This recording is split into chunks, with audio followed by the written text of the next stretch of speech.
قید کردن لازم است که شرط و مقررات نظام نو تامینات نفقه پیش از همه مساعدت میکند و شهروند را وادار مینماید که در دوره فعالیت مهنتی و من از دوره شروع کردن مناسبت های مهنتی و فعالیت کاری درباره آینده خود و من تامین خودش از سطح زندگی ارزنده اندیشه نماید. یعنی که به کدام طرز هنگامی در مناسبت های مهنتی قرار داشتن به طور رسمی فعالیت مهنتی کنند و کارفرما من وادار باشد که کارفرما به جای او که برای او سهم‌های سقوطی حتمی نفقه‌ای را برای مقامات وکالتدار دولتی پرداخت نماید. یعنی که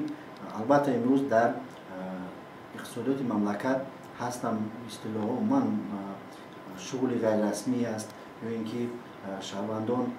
فعالیت مهنتی را انجام میدهند، مزد مهنت میگیرند، لیکن متاسفانه کارفرما در نزد مقامات دخلدار از پرداخت سهم‌های سقوطی اجتماعی قرض دار است یا اینکه پرداخت نمیکنند. من نظام نو هوسمند میگرداند که کارمند در دوره فعالیت کاری از همین چیزها وادار باشد و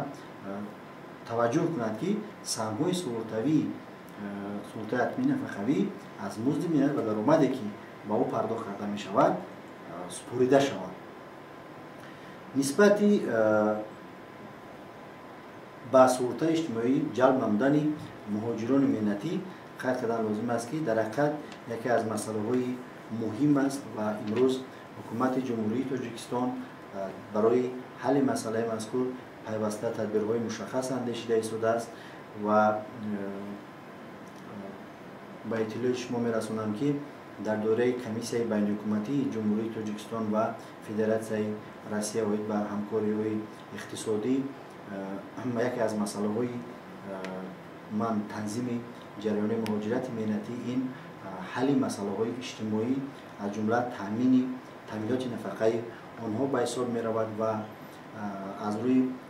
واخوری‌هایی که تا امروز انجام داده شدند جمهوری تاجیکستان برای به تنظیم درآوردن من حل مسائل به سقوط جلب نمودن سقوط اجتماعی جلب نمودن مهاجران مهنتی یک لایحه سازشنامه با جانب فدراسیون روسیه پیشنهاد نمود و فدراسیون روسیه نیز در نوبت خود با جمهوری تاجیکستان لایحه شرطنامه را در این مسئله پیشنهاد کرده است و امروز از جانب اگنتی سقوط اجتماعی و نفقه نزد حکومت جمهوری تاجیکستان و دیگر وزارت اداره‌هایی که در این سمت مسئول هستند سندهای ذکر شده بررسی گردیده ایستادند و مسئله به سقوط اجتماعی جلب نمودن مهاجران مهنتی و در آینده حل مسئله تامینات نفقه آنها به واسطه در سطح من بررسی همه‌جانبه قرار دارد. همچنین طبق قانونگذاری عمل کننده جمهوری تاجیکستان به طریق اختیاری با سقوط اجتماعی و که انداز اجتماعی جلب کردن مهاجران مهنتی پیش بینی گردیده است و در این سمت یک گروه کاری حکومتی تأسیس داده شده بود و گروه کاری یک لایحه سند دخلدار نیز تهیه و پیشنهاد کرده است و امروز سند ذکر شده نیز در سطح بررسی قرار دارد و باوری کامل داریم که با همکاری زیچی وزارت اداره‌های دخلدار مسئله ذکر شده در آینده نزدیک حل خود را می‌یابد.